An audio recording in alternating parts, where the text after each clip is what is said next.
औरत जब बदला लेने पर आती है तो सब हदें पार कर जाती है। ना उसे अपनी इज्जत की परवाह होती है और ना ही कोई उसे रोक सकता है। समायरा के दिल में भी बदले की आग जल रही थी। जब उसने देखा तो सब लोग सो चुके थे और सोते भी क्यों ना, उसने आज उनके खाने में नींद की गोलियां जो मिला दी थी। वे चुपके से उठी और बराबर वाले कमरे की तरफ जाने लगी जहां पर वो लेटा हुआ था। इसका दरवाज़ा खुला हुआ था। वे जल्दी से अंदर गई और दरवाजे को लॉक कर दिया। समायरे को देखकर वे चौंक गया। आप यहाँ क्या कर रही हैं और ये दरवाज़ा क्यों बंद किया? तुम पूछ रहे हो मुझसे, ये सब तुम्हारी वजह से हुआ है। मैंने क्या किया है? वे मुंह फेर कर बोला, तुमने मेरी ज़िंदगी बर्बाद कर दी। अब इसका भुगतान भी तुम्हें ही करना होगा। समायरा इसके बहुत करीब आ चुकी थी। क्या मतलब है आपका? मुझे वे बिल्कुल पसंद नहीं। वे मेरे पास आता है तो मुझे घिन आती है। मुझे तुम पसंद हो। तुम्हारी वजह से मुझे इस बदसूरत आदमी से शादी करनी पड़ी। उसने कहा, ये क्या बकवास कर रही हैं आप? वे गुस्से में था। मैं तुमसे मोहब्बत करती हूँ, मुझे अपना लो, नहीं तो अच्छा नहीं होगा। समायरा इसके करीब आकर इसके पास बैठ गई थी। इसने झटके से अपना हाथ छुड़ा लिया। ऐसा कैसा सोचा आपने? क्या समझ रखा है आपने मुझे? निकल जाइए मेरे कमरे से। इससे पहले कि वे समायरा को धक्के देता, समायरा ने एक ऐसी हरकत कर दी कि उसके पैरों तले जमीन निकल गई। क्योंकि समायरा एक चौधरी की बेटी थी। चौधरी साहब की दो बेटियां थी, समायरा और नम्रा। नम्रा की शादी हो चुकी थी जबकि समायरा भी पढ़ रही थी। वे बेहद खूबसूरत थी, वे बहुत ही हसीन थी। किसी गैर मर्द ने उसे देखा नहीं था। वे घर से ज्यादा कभी निकलती नहीं थी, बस कॉलेज जाती और सीधा घर वापस आती। एक दिन चौधरी साहब को और उनकी फैमिली को कॉलोनी से दावत आई। समायरा की माँ ने इसे कहा, बेटा तुम भी चलो, मगर उसका दिल नहीं कर रहा था। माँ के कहने पर उसने सफ़ेद और गुलाबी कलर के कपड़े पहने, आंखों में काजल लगाया और किसी मेकअप को हाथ न लगाए। इसे ज़रूरत ही कब थी? वे माँ के साथ वहाँ जाने लगी। काफ़ी देर बैठने के बाद खाना लग गया। खाना लगते ही वे लोग खाने के लिए बैठ गए। वे खाना खा ही रहे थे कि माँ को पानी की ज़रूरत पड़ी। बेटा मुझे पानी ला दो। मैं उठी और पानी भरने लगी और उसे पता ही ना चला वहाँ सामने दरवाजे पर एक लड़का था जिसका नाम समीर था। वहाँ से समीर अपनी माँ को बुलाने के लिए खड़ा हुआ था। इसकी नज़र सीधा समायरा पर पड़ी। वे उसे देखता ही रह गया। इतनी खूबसूरत हसीन चेहरा उसने कभी नहीं देखा था। जब तक वे पानी का गिलास लेकर वापस नहीं चली गई, समीर वहीं पर खड़ा रहा। कुछ ही देर में वे बाहर निकली। समीर इसी का इंतज़ार कर रहा था। समीर ने इसकी आंखों से पहचान लिया था। वे अपनी माँ के साथ जाने लगी तो मैंने कुछ फासला रखकर उसका पीछा किया। वे बहुत हैरान हुआ जब वे चौधरी साहब के घर के अंदर चली गई। अच्छा, तो ये चौधरी साहब की बेटी है। अब तो समीर की नींद हराम हो गई। दिन रात उसे वही चेहरा नजर आता। उसे समझ में नहीं आ रहा था कि वे क्या करे। समीर बहुत ही कम सूरत लड़का था। इसकी तरफ कोई लड़की देखना भी पसंद नहीं करती थी, मगर इसके दिलो दिमाग में समायरा ने कब्जा किया हुआ था। इसे किसी तरीके से भी चैन नहीं आ रहा था। इसने अपनी बेचैनी अपने भाई अमन को बताई। अमन बहुत ही खूबसूरत लड़का था और लड़कियां इस पर मरती थी। ये दोनों भाई थे मगर उनकी शक्ल सूरत में ज़मीन आसमान का फ़र्क था।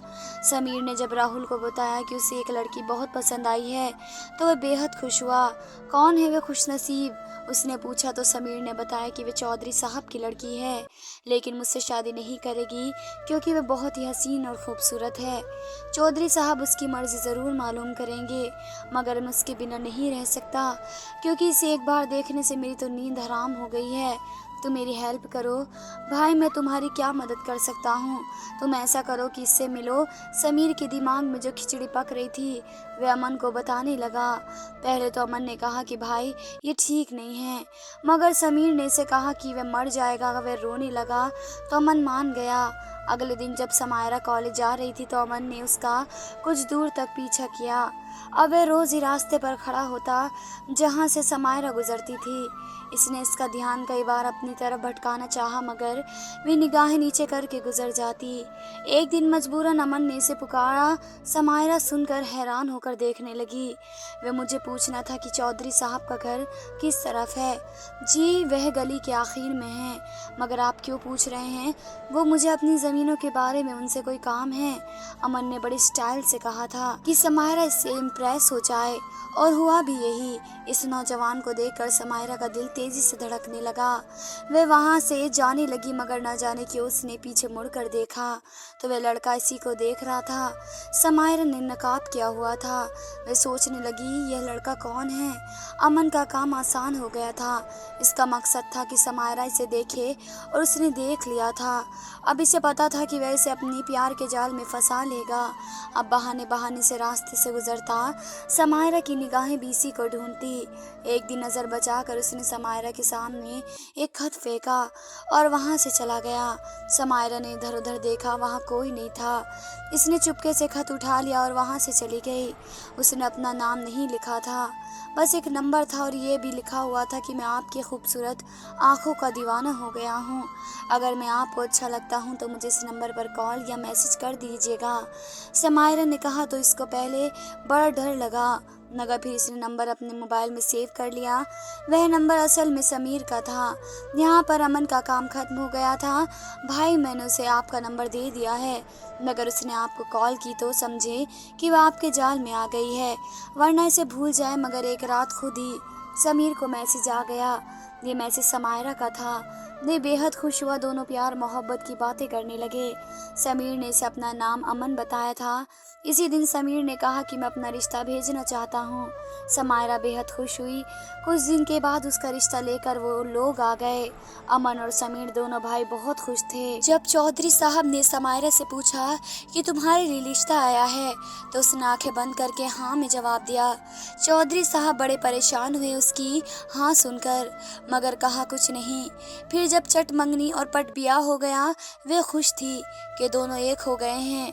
वे घूंघट निकाल कर बैठी अमन का इंतजार कर रही थी। इसका दिल जोर जोर से धड़क रहा था। इसने कितने अरमान सजाए थे, उसकी खुशी उसके अंदर फूट रही थी।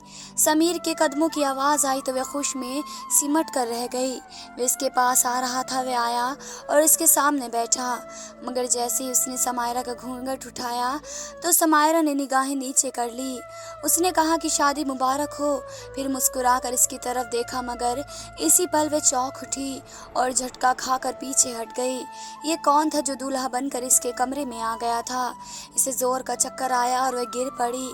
कुछ देर वो बेहोश रही। समीर इससे मोहब्बत भरी बातें करता रहा, मगर इसका दिल रो रहा था। वह कुछ भी नहीं कह पा रही थी। समीर इसे देखकर समझ गया कि इसे झटका लगा है।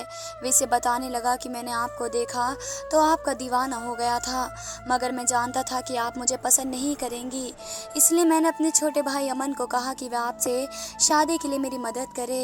इसने जब आपको एक खत दिया था, मगर इसमें नंबर मेरा ही था। आज तक आप मुझसे ही बात करती आ रही हैं। समायरा को एक और झटका लगा। इसे अमन ने बेवकूफ़ बनाया था, वह भी अपने भाई के लिए, मगर वह बहुत खामोश थी। दूसरे दिन समायरा ने अमन को देखा था। वे नाश्ते की टेबल पर उसे सबके साथ बैठा था। कैसी है भाभी, वे मुस्कुरा कर पूछने लगा। समायरा को बहुत गुस्सा आ रहा था। कुछ दिन गुजर गए। एक दिन समायरा खाने में नींद की गोलियां मिलाकर सबको खिला दी। अमन का खाना अलग करके रख दिया, क्योंकि वे देर से घर आता था, इसलिए इस दिन सब सो गए थे सिवाय समायरा और अमन के। मगर अमन ने इसी बुरी तरह धुतकार दिया था कि अब मैं ये काम नहीं कर सकता। अब वह वहाँ बैठी लगातार रोई जा रही थी। समायरा बुरी तरह फंस चुकी थी। वे किसी को कुछ भी बता नहीं सकती थी। इसकी बदनामी होती, मगर इसके दिल में आग लगी हुई थी, बदले की आग। उन दोनों भाइयों ने मिलकर इसकी जिंदगी से खेला था। मैं तुम दोनों को कभी माफ नहीं करूंगी, समायरा ने कसम खाई थी। अब वह सबके साथ एक नॉर्मल रवैया रखती थी। इस दिन के बाद वे कभी अमन के कमरे में नहीं गई। अमन भी अब इससे बात कर लिया करता था। वही यही सोचता कि इस लड़की का कोई दोष नहीं है। वे वाकई मुझे पसंद करती थी, मैंने उसके साथ अच्छा नहीं किया, मगर फिर भी ये मेरी भाभी हैं। समायरा का पति उसे बेहद मोहब्बत करता, इसकी हर ख्वाहिश पूरी करता, इसका ख्याल रखता, मगर समायरा को इससे घिन आती थी, जिसका वे इजहार नहीं कर सकती थी। 2 महीने बाद उसे पता चला कि वे माँ बनने वाली है। इसे बिल्कुल खुशी नहीं हुई थी, मगर इसका पति बहुत खुश था। सास ससुर की खुशी का तो ठिकाना न रहा। समायरा का चौथा महीना लग चुका था। आजकल घर में भी बात चल रही थी कि अमन की भी शादी कर दी जाए। अमन किसी को पसंद करने लगा था। वे लोग अमन का रिश्ता लेकर गए थे। अब इसकी शादी की तैयारियां चल रही थी। कुछ दिन के बाद अमन की बीवी इस घर में आ चुकी थी। वे बेहद खूबसूरत थी, चांद सूरज की जोड़ी थी। उसे देखकर समायरा को बहुत जलन होती कि काश इस जगह मैं होती। मुझ में आखिर क्या कमी थी जो अमन ने मुझसे शादी नहीं की। समायरा आजकल अमन की बीवी के साथ होती थी और हमेशा अमन की बातें करती। इसे बताती कि इसकी अमन के साथ बहुत दोस्ती थी। अमन ने मुझे पसंद किया था, मगर फिर समीर बड़े थे तो मेरी शादी उनसे हो गई। इस बात पर अमन की बीवी के चेहरे का रंग उड़ गया। मगर तुम परेशान मत हो, अब तो मैं इसकी भाभी हूँ। जी भाभी, सुमन ने बड़ी मुश्किल से जवाब दिया था। अच्छा सुनो, ये बातें अमन से मत करना वरना वे तुमसे नाराज हो जाएगा। अब वे रोज कोई ना कोई बात सुमन को बताती। ये देखो सूट अच्छा है ना, ये अमन मेरी लिए लाए थे। सुमन ये बातें सुनकर अपने पति से खफा खफा रहने लगी। आजकल वे बहुत ज्यादा देर अपने मायके में रहती। अमन को समायरा ने कहा कि लगता है कि तुम्हारी बीवी का मायके में कोई और ही चक्कर है, तभी तो यहाँ रहना पसंद नहीं करती। ये क्या कह रही हैं आप? अभी वह गुस्से में आने लगा। मैं ठीक कह रही हूँ, अपनी बीवी पर नज़र रखो, तुम्हारे जाते ही वह फ़ोन पर लग जाती है। मेरा मतलब है उसे कुछ मत कहना, मगर नज़र रखना। यह कहकर समायरा वहाँ से चली गई। समायरा ने एक शक का बीज समन के दिल में भी बो दिया था और एक अमन के दिल में। अब इसे यकीन था कि ये बीज अपनी जड़ें पक्की करेगा, और हुआ भी यही। एक दिन समन किचन में आई तो समायरा को रोते हुए देखा। क्या हुआ भाभी? कुछ नहीं। समन अपने आंसू पोंछते हुए बोली। नहीं भाभी, कोई तो बात हुई है ना, मुझसे मत छुपाओ। तुम्हें क्या बताऊं कि तुम्हारे पति की बुरी नज़र है मुझ पर। वे रोते हुए बताने लगी। भाभी आप क्या कह रही हैं? मैं सच कह रही हूँ समन, आज वे मेरे कमरे में आए थे। मुझे अकेला देखकर मेरा हाथ पकड़ा, अभी मेरे साथ इसके आगे समायरा कुछ न बोली और रोने लगी थी। अब मैं किसी को बता भी नहीं सकती क्योंकि मेरा बच्चा होने वाला है। सब लोग कहेंगे कि बच्चा भी अमन का है। तुम तो जानती हो ना, औरत की इज्जत कितनी नाजुक चीज़ होती है। समन अचानक से उठी और अपने कमरे की तरफ भागी। इसकी आंखों में भी आंसू थे। समायरा ने अपना तीर चला दिया था। कुछ देर ने उसने देखा कि समन अपना बैग उठाए जा रही थी। शाम को दोनों भाई वापस आए। अमन उसके पास आया। भाभी समन कहाँ है? पता नहीं मुझे, तुम्हारी बीवी का, वह अजीब से अंदाज में बोली। अमन को गुस्सा आ रहा था। उसने कॉल मिलाई तो समन ने फ़ोन काट दिया। अमन का मूड ऑफ हो गया था। वह अपने कमरे में चला गया। 2 दिन के बाद समन की तरफ से तलाक का नोटिस आ गया। उसने इल्ज़ाम लगाया कि अमन का अपनी भाभी के साथ चक्कर है। समायरा ने कहा, देख लो, तुम्हारी बीवी ने अपना गुनाह छिपाने के लिए मुझ पर और तुम पर इल्ज़ाम लगा दिया है। समायरा रोने लगी थी। मत रोइए भाभी, मैं उसे नहीं छोड़ूंगा। उसने हर मुमकिन कोशिश कर ली। अमन ने भी गुस्से में आकर उसे तलाक दे दी। अब समायरा खुश थी कि एक कांटा तो निकल चुका था। अब इसका पति बचा था। वह हर वक्त अमन के आगे पीछे फिरती, जबकि उसके पति समीर को ये सब पसंद नहीं था। तुम क्यों हर वक्त अमन का काम करती हो? एक दिन समीर उसे रोक कर कहने लगा, वह आपका छोटा भाई है, दुखी है, इसकी बीवी से छोड़ कर गई है। अच्छा तो तुम इसकी बीवी बनने की कोशिश कर रही हो? वह गुस्से में आ गया। क्या कह रहे हैं आप? अमन तुम्हारा देवर है, तुम इस रिश्ते की कोई अहमियत नहीं समझती। अच्छा जब आपने मुझसे शादी की थी तब क्या आपने रिश्तों के उसूलों को मद्देनज़र रखते हुए अपने भाई को मुझसे बात करने का कहा था? समायरा ने कहा तो वह गुस्से से बाहर निकल गया। अब समीर के दिल में भी शक आ गया था। कुछ दिन बाद समायरा ने बेटे को जन्म दिया था, मगर इसके पति को कोई खुशी नहीं हुई। जब समायरा चलने फिरने के काबिल हुई तो रात को जब सब सो जाते तो वह देवर के कमरे में आस पास रहती, ताकि इसका पति देखे तो वह समझे कि देवर के कमरे से निकली है। एक दिन ऐसा ही हुआ। समीर के कदमों की आवाज़ आई तो समायरा जल्दी से अपने देवर के कमरे का दरवाज़ा खोल कर खड़ी हो गई। अमन को देखकर बोली, क्या तुमने खाना खाया? अमन ने परेशान होकर इसे देखा। भाभी आप इस वक्त क्या कर रही हैं? मैं तुम्हें खाने का पूछने आई थी। पीछे से समीर आ गया। समायरा को बालों से पकड़ा और पूछा, तुम यहाँ पर क्या कर रही हो? वो रोने लगी तो अमन भी बाहर आ गया और समायरा को छुड़वाने लगा। तुम दोनों मेरे घर में रंग रंगले तालियां मना रहे हो। मुझे तो पहले ही दिन से शक था कि तुम दोनों का चक्कर चल रहा है। वे चिल्लाता रहा था। सारे घर वाले इकट्ठे हो गए। माँ बाबा देखें, इन दोनों को मैंने रंगे हाथों पकड़ा है। सब हैरान थे। समायरा चिल्ला रही थी और समीर ने उसे तलाक दे दी। अब समीर और समायरा का एक साथ रहना मुमकिन नहीं था, इसलिए समायरा अपनी सास के कमरे में रहती थी। इसने अपनी सास से कहा था कि मेरे माँ बाबा को कुछ मत बताइएगा वरना वो जीते जी मर जाएंगे। आंटी कुछ ऐसा करें कि मेरी शादी न टूटे। इसकी सास ने यही बात समीर और अमन से भी कर ली। जब समायरा ने बताया कि मैं अमन की वजह से परेशान थी इसलिए उसे खाने का पूछने गई थी, अमन ने भी यही कह दिया कि वह बस मेरा ख्याल रख रही थी क्योंकि समन मुझे छोड़कर चली गई। समीर अब समायरा से दोबारा शादी करना चाहता था। सोच रहा था कि वे किस पर भरोसा करे। आखिर उसे अपने भाई अमन का ख्याल आया।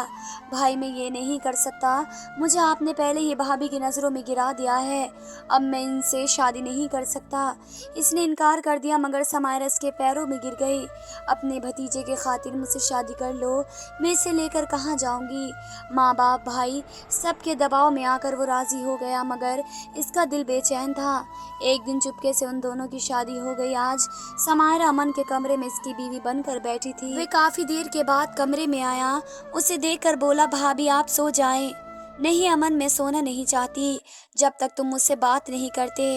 मुझे माफ़ कर दो, मेरी वजह से तुम्हें सब कुछ बर्दाश्त करना पड़ा। वे फिर रोने लगी। अरे भाभी मत रोइए। अमन उसे चुप कराने लगा। समायरा रोते रोते उसे देखने लगी। अमन इसकी निगाहों के नशे से निकलना चाहता था मगर ना निकल पाया। सुबह होते ही समीर अमन के पास आया कि मेरी बीवी को तलाक दे दो मगर अमन खामोश था क्योंकि रात को समायरा ने उसे कहा था कि मैं तुमसे मोहब्बत करती हूँ, अगर तुमने मुझे तलाक दी तो मैं अपनी और अपने बच्चे की जान ले लूँगी।